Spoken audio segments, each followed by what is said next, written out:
My mom sold everything, but I didn't know why. I used to think my mom was ruining our lives. That's the truth. At 17, all I could see was what we were losing, not what she was trying to save. It started the day she sold my car. Okay, technically it was her car, but she had promised it would be mine once I turned 18. I had plans for that car. Late night drives, road trips with friends, maybe even my first real date. And then one afternoon, it was just gone. "Where's the car?" I asked, dropping my backpack. Mom didn't even look at me. It sold. Just like that. No discussion, no explanation. "Are you serious right now?" I snapped. "You promised me that car."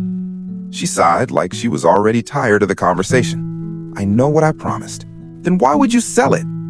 She finally looked at me, and I don't know how to explain it, but her eyes looked different, like she hadn't slept in days. "We needed the money," she said quietly. "For what?" I pushed. "We're not broke." She didn't answer. And that silence, it made me angrier than anything she could have said. Over the next few weeks, things kept disappearing. First, the TV from the living room. Then the old piano she loved more than anything. Even her jewelry, the one she never took off. Every time I asked, it was the same answer. "We need the money." But for what? That question started eating me alive. At school, my friends noticed. "Bro, why are you always mad lately?" Jake asked one day. I shrugged it off. Nothing. But it wasn't nothing. It was everything. I stopped inviting friends over. I avoided going home early. Sometimes I'd just sit outside for hours staring at the house, feeling like it wasn't mine anymore. Because piece by piece, it was disappearing. One night, I couldn't take it anymore. I walked into her room without knocking. "Tell me the truth," I said. She was sitting on the edge of her bed, holding a stack of papers. "What truth?" she asked softly. "Why are you selling everything?" I demanded. "Are we in debt? Are we getting evicted? What's going on?" She looked down at the papers in her hands. For a moment, I thought she was finally going to tell me. But instead, she just said, "Don't worry about it." That was it. That was the moment something in me snapped. "Don't worry about it?" I laughed bitterly. "That's your answer? You're literally tearing our life apart, and I'm just supposed to what? Ignore it?" She didn't respond. And that silence? It felt like she had already given up on me.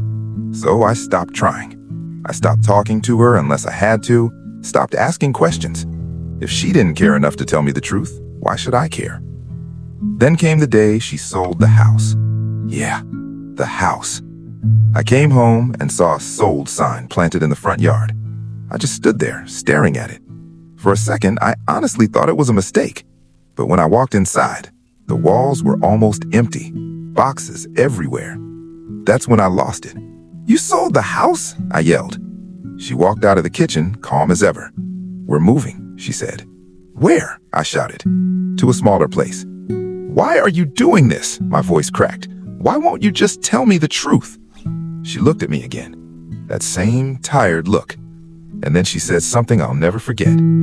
"Because if I tell you, you'll hate me even more." That hit me harder than anything. Because in that moment, I realized she already hated me.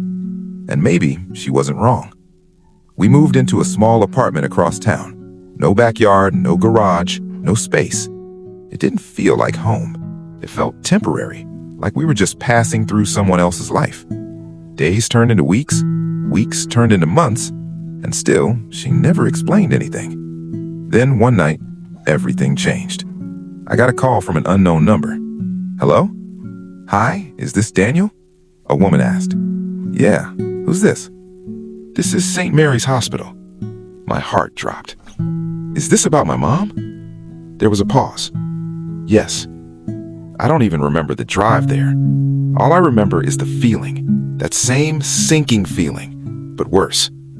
When I got to the hospital, a nurse led me to a room. My mom was sitting on the bed, looking smaller than I'd ever seen her, weaker. "Mom?" I said, my voice shaking. "Hey, kid," she said softly. "What's going on?" I asked, my chest tightening. She looked at the nurse, then back at me. And finally, after all those months, she told me the truth. She was sick, really sick. She had been diagnosed almost a year ago, and instead of telling me, she decided to prepare. "The treatments are expensive," she said quietly, "and they're not guaranteed to work." I couldn't speak. I didn't want to leave you with nothing, she continued. So I sold everything to make sure you'd be okay. My chest tightened. No, I whispered. No, you should have told me. She shook her head. You're just a kid, she said. You shouldn't have to carry that. But I should have been there, I said, tears finally falling. I thought you were destroying our life. I thought you didn't care. She reached for my hand. I was trying to protect you, she said.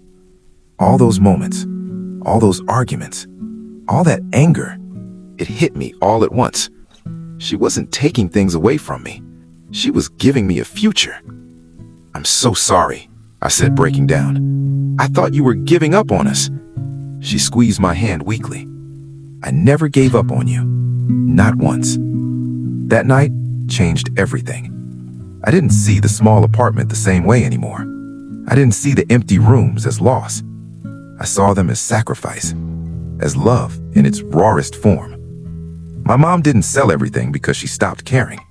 She sold everything because she cared too much. So if you're watching this right now, and there's someone in your life you don't understand, maybe, just maybe, they're fighting a battle you can't see. And trust me, you don't want to realize it too late.